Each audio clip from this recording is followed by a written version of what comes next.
Welcome to the Irish NFL Show, brought to you in association with QuinnBet. We are picking our teams to progress to the AFC and NFC championship games ahead of a weekend many football fans consider to be the best of the entire season. Yes, it is the 2026 Divisional Round. Brian O'Leary and Kieran O'Donovan joining me, Conor Brophy, to preview those games. And we start with the 9:30 Saturday clash. It's such a great weekend because you get those two high-profile games on Saturday and two more on Sunday. But we got the Saturday game at 9:30 at Mile High Stadium in Denver between the Bills and the Broncos, Kieran, kicking off the weekend. The Bills were road favourites last week. They are road underdogs this week.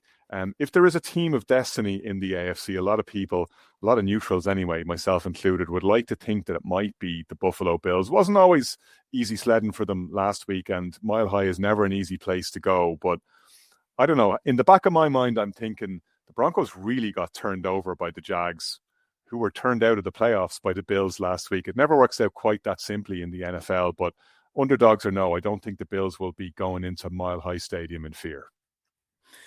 No, they certainly won't be going in fear. However, last week's result just kind of put my pick strategy. I kind of had to tear it up and rethink again because I went for the Jags last week, as a lot of us did, simply based on the fact that I thought they were the better team.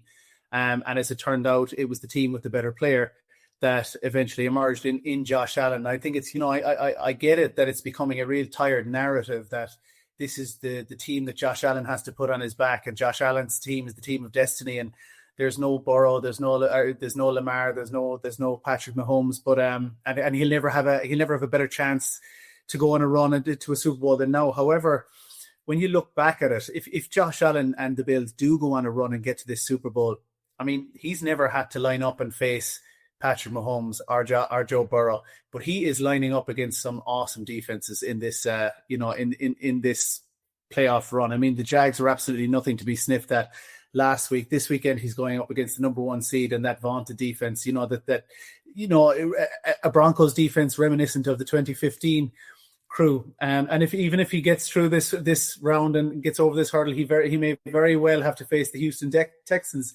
defense next week, and so it doesn't get any easier for him.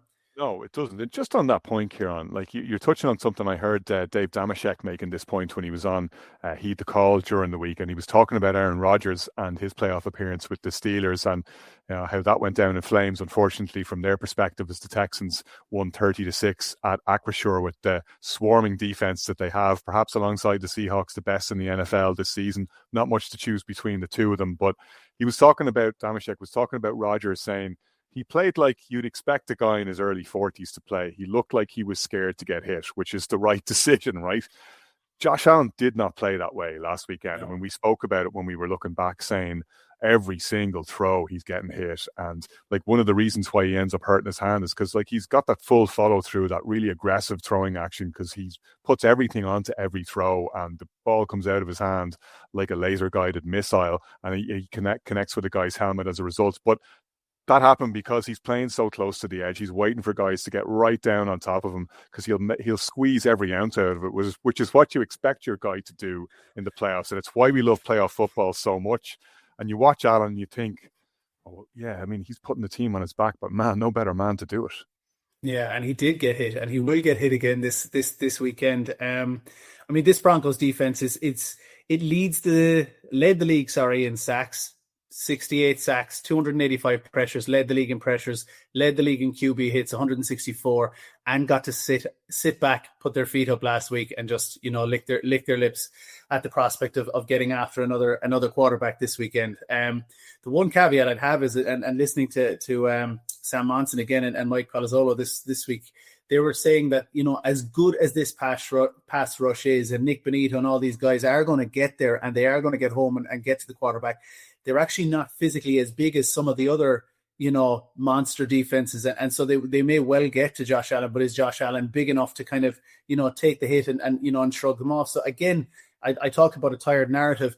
It very well could come down to that again. How much of a hero can Josh Allen be? And, you referenced Clark Kent and Superman last week, and, it was a really good analogy of how Josh Allen has matured. But when you look at James Cook, and what he was limited to by the league's number 1 rush defense. He's going up against the league's number 2 rush defense, this week, and they're limiting running backs to, I think, something like 3 yards a carry. And so if it can't be James Cook this weekend, and in fairness to him, another superstar that the Bills have, they're so limited on, at wide receiver. They're down to Shakir Coleman and Cooks, who had a really good game next week. But if Josh Allen can't get the ball out to Knox and Kincaid early and often, and try and avoid that rush, it's going to be down to him again. And that's very well how it may come to pass. On the flip side, again, you've got a Broncos team that on offense are not as reliable and are not as formidable as the Jags. I think their strength on offense is their head coach and what he may scheme up. As bad as the Bills rushing defense has been, you've got a running back there for the Broncos who hasn't gone over 75 yards once this year, or is it RJ Harvey? So I mean, it's not as if they've got a rushing offense to be overly worried about. But then again, you may see more design runs, more scrambles from Bo Nix. But it's a real toss-up game, a real hard one to call. And if I went for the best team last week, I think I'm going to flip the script and I picked the Broncos in my picks. I've been flip-flopping on most of the games all day today. It's a real up in the air pick. I may well flip back again, but maybe it's time to pick the best player again and go with the Bills. Ooh, I thought you right until the last second there. I thought you were. No, I'm changing my mind as I speak. Pull the old bait and switch. Don't change your mind too many times, Kieran. I mean, poor Craig has to do the banner up for the weekend. I'm not tossing really all weekend. And I texted him just before we came on here about another game. So I may have him working overtime again. Yeah, if you, of all the games, and I like you, I've gone back and forward on so many of them. It's probably one that I was confident about. This was definitely not it, but I came to the same conclusion as you did, and I'm a little bit more emphatic about it than you are, although not much. Emphatic is grossly the wrong word to use in this scenario. But I watched the Bills beat the Broncos last year, and a lot has changed for both teams since. And you can make the argument that the Broncos are much better than they are last year, and the Bills are probably not as good. I don't necessarily think that's the case. And this is where the regular season fools you. And I say this over and over again, and then I end up defaulting to the same thing that I called out other people for doing, which is the regular season and the postseason are two different things. You have to treat them almost like two different seasons. That teams like the Bills, who have strung together double-digit victories and gone and won their division year in, year out, and they have a more competitive division this year, and the Patriots have come and done a last-to-first turnaround, and they've had to contend with that.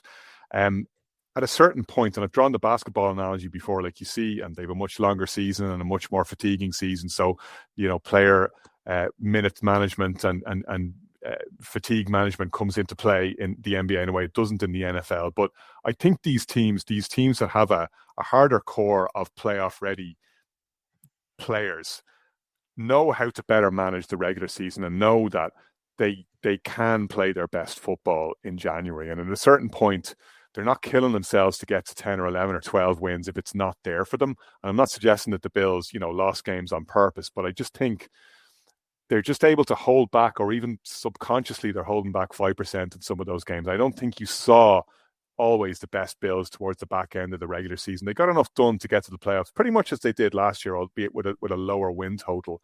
But the moves that they made in the offseason, and we cast your mind back to Brandon Beane, the GM, in that interview he did before the season where he got really shirty with two radio hosts in New York saying, people are giving out to me for not drafting any offensive players.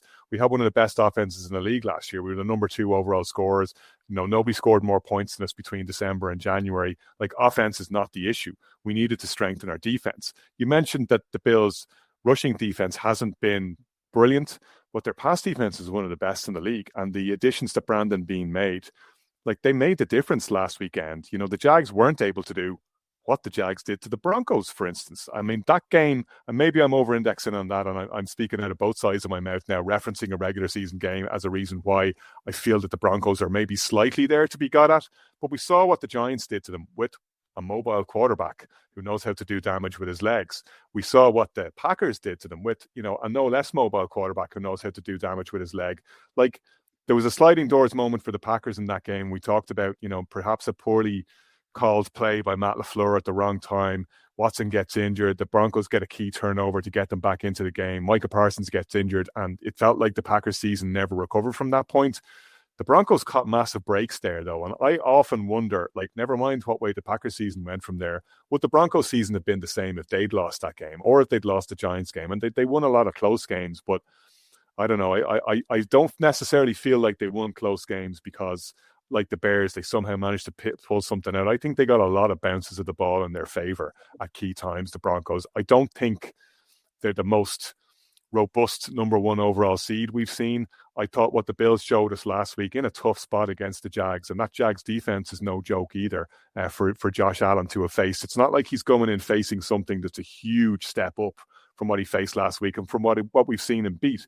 We've seen him do it over and over again. We haven't seen the Broncos do it over and over again. We've seen the Broncos beat a bunch of relatively poor teams, get the break at the ball against better teams, and really ride their luck. And I think their luck comes to an end this weekend, and I think the Bills take them out. Brian. Okay. Yeah, I'm with you 100%. All week it's been, I'm kind of like Hero on this. In fairness to Connor, you seem very assertive in your predicting to this game, or prediction and how you believe the game is going to. I got more assertive the longer I went on. I was really smelling my own scent there, wasn't I? Yeah. Connor does know what he's talking about. Now I'm talking about myself in the third person. It's all gone to hell. He's selling us a story here. Well, I'll tell you the story. The story for me, it's two elements to this game. One, just where I think this game is going to be won, and it's the Broncos secondary, because they're one of the, as well as they've done this season defensively, and we've waxed lyric about how good they are defensively when their offense was struggling. They're also one of the most penalised teams in the league in the secondary. Time and time again, when teams have gone after them in the secondary, they've found ways to expose them, and they've resulted in big penalties and big chunk plays. We saw with the Packers, were able to do them for periods of that game. We saw what the Giants did. We've seen it time and time again over the course of the season, and the huge frustration on the sideline with Vance Joseph, Sean Payton, and yet they've overcome that. My concern is, as well as Josh Allen can play, and as well as he played last week, and we're always talking about the Superman cape outfit, and he goes out, and it doesn't matter who he's got on the team, he can find ways. We spoke about last season where some of us, including me, were very filled and didn't think this Bills team could go to the playoffs. They don't have stellar wide receivers. I'm still not convinced they have the right people at wide receiver. Coleman, people last year were talking about him coming in the second round. He was really a first-round wide receiver. He hasn't really brought back the fruitful parts of the game that we saw for periods of last year. They brought in Brandon Cooks. He had a great catch towards the back end of the game last weekend. But what else did he do over the course of the game? I know Shakir had a good game. I just don't see their offense, or in terms of a collaborative group, and had to do enough to get past this Broncos defense over the course of 4 quarters. I'm always saying time and time again, Connor, about my frustration that they don't use Cook to the manner in which they do. They need to relieve the pressure off Josh Allen. They don't run Cook consistently. If they do that on Sunday, that might swing it in their way. And the Broncos fans have been sitting on this for 2 weeks, and they've been sitting on us and other people talking about them throughout the course of the season. Even today, Shane referred to them as frauds. It was tongue-in-cheek, but he was talking about the fact that they're the 1 seeds, they're in the AFC, and yet we're talking about potentially the Texans or Patriots going and beating them next week. People don't believe that they're going to be this Bills team, and everyone was suggesting all week this is a really bad matchup for them. I think there's something in the offing here that we're actually going to see a Broncos team come out on Sunday. And we're saying offensively they haven't played over the course of the season. You're right, but they have shown at times they can do it offensively. In particular, the Packers game. Sorry, Kieran, where Bo Nix had an incredible game and he was slinging around like John Elway. I'm not suggesting he's going to come out and do that on Sunday, but I think we're in for a spring, a bit of a surprise. I think the freshness of 2 weeks off, that mile-high atmosphere. And I just think, despite a lot of people wanting Josh Allen to be in Santa Clara, I think ultimately they come up short on Sunday. I think the Broncos are the team that will be representing the AFC in terms of hosting the AFC Championship game on Sunday week. It's the Broncos for me. All right, the second game on Saturday night / Sunday morning, it's 1 a.m. kickoff. Our time is in Lumen Field in Seattle, where the other number one seed, this time on the NFC, the Seahawks, host the 49ers. That, of course, a divisional clash as well. The two of them played just a couple of weeks ago. The Seahawks beating the 49ers 13-3, a game in which they put the shackles on a previously high-flying offense and brought Brock Purdy right back down to earth. I'm going to preface my remarks by returning to a familiar refrain here and saying, you cannot give Kyle Shanahan, Robert Saleh, and the 49ers players enough credit for being in the divisional rounds. There are teams that are in much better shape than the 49ers are, who would never have been able to cope with the adversity that they've had this season. To be playing for the number one seed over the final 2 weeks of the regular season was an incredible achievement. And, you know, a sign that sometimes you get thrown more on your plate than you deserve. Even last week, they end up losing George Kittle for the remainder of the season. And, you know, a pretty serious injury for him that's going to take a time to recover from an Achilles injury there. Terribly unfortunate. And it affects what they're going to do against the Seahawks. The Seahawks are 7.5-point favorites at home here. And it's interesting because I've heard a lot of people talk about how they can see the 49ers winning. And I'm not saying I don't see a path for the Niners to win, to their great credit. The game plan Kyle Shanahan had last week, what they were able to squeeze out of the defense, and they play all out on every single snap. Like, don't have the talent on defense. Certainly they don't have the talent that the Seahawks do, as depleted as they are with injuries, but they bring everything, every single down, every single snap, every single, you know, defensive set that they have to deal with. And that accounts for a lot. And they will empty the tank this weekend. And I think they will give the Seahawks problems. I actually do think the 49ers cover the spread. I think, unfortunately, they probably cover and lose. The only convincing case I've heard people make for Seattle losing this game is, well, it's Sam Darnold, and, you know, Sam Darnold blows up in these big games. He's not going to blow up in this game, though. What's the sign that he's going to blow up? You look at what happened last season. I think we're over-indexing on the game in the final weekend of the regular season when they were beaten badly by Detroit when they were playing for the number one overall seed. The game the following week then where the Rams completely take the Vikings apart and Darnold looks like he's seeing ghosts out there. I think that's more down to what he had around him. Not that I'm saying Sam Darnold is blameless for doing the things that Sam Darnold did or didn't do in that game, but what he has around him this season is at a totally different level to the Vikings team of last year. The coaching, the playing staff that he has around him, what that defense can do, puts him in a much better position. If the 49ers are to win this, I think you win the toss, you receive the kickoff, you drive down the field and you score, you get a stop, you score again, put the Seahawks in a 2-possession hole, force Darnold to have to come out and do something different from what the Seahawks want him to do, which is to play what's in front of him, keep the offense moving efficiently.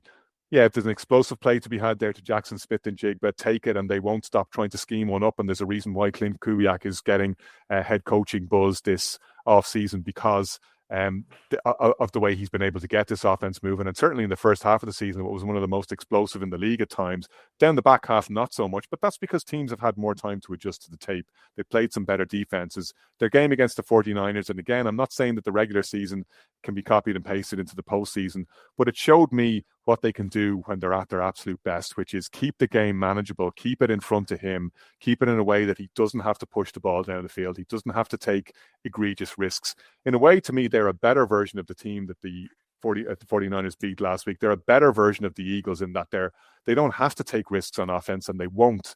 They're not looking for style points. They play conservatively because they can keep the absolute handcuffs on teams with that defense the way it is. It is the fastest off the ball, the most aggressive I've seen in a long time, really since the Seahawks' own Legion of Boom back in the day. I don't think there's much to choose between them and the Texans, a team we're going to talk later in terms of their defensive chops. But I think there is enough, despite all that Kyle Shanahan can do and all that Brock Purdy can do and all that Christian McCaffrey can and will do and all that Robert Saleh will get his defense to empty the tank.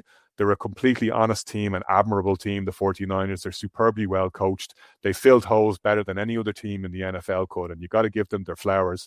But I think they will be getting the flowers of the second place team after this game. I think the Seahawks will come out. I don't think they're going to justify that 7.5 point spread or cover it, but I think they will beat the 49ers.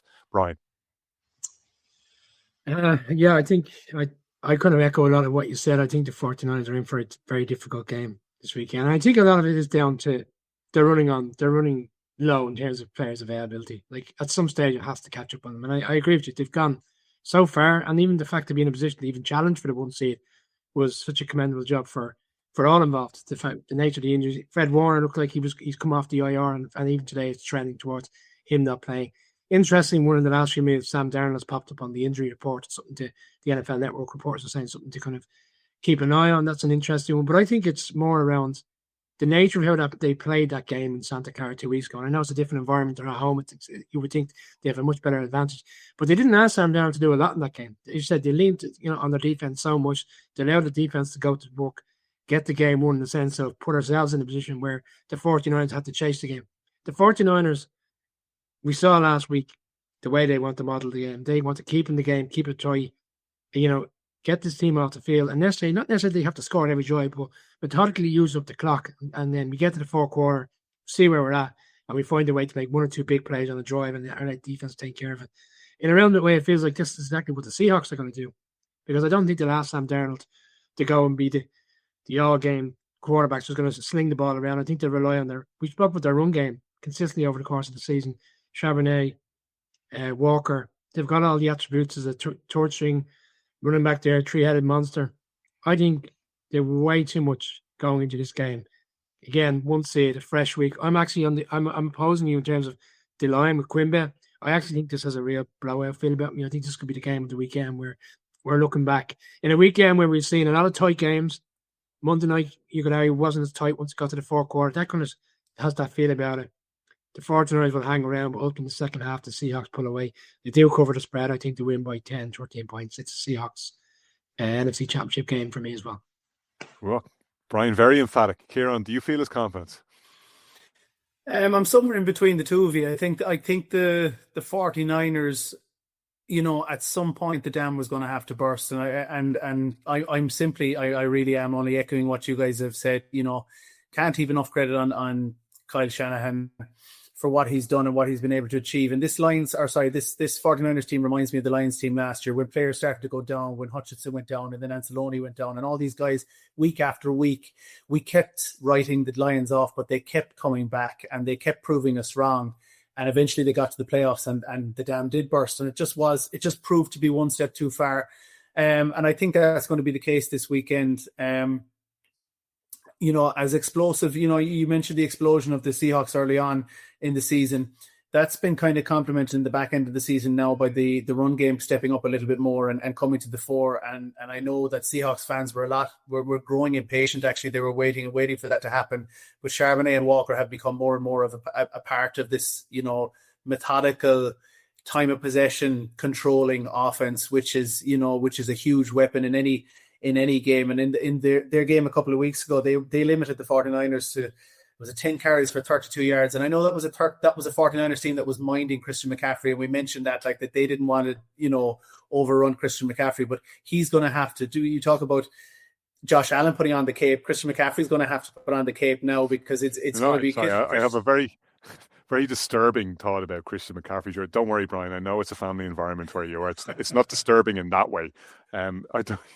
No microphone, no earphones tonight, Connor. Please keep it clean. Connor, the director's cut. Connor After Dark. Now there was an SNL skit. I need Shane here. Shane is my SNL Saturday Night Live compadre. But there was a great Saturday Night Live skit with Woody Harrelson playing a guy who gets the Colo guards delivered. Put the stool sample in the box, and the little animated boxes turning up on the doorstep saying, "It's okay, unleash on me," and he's like, "Oh no, this is all weird.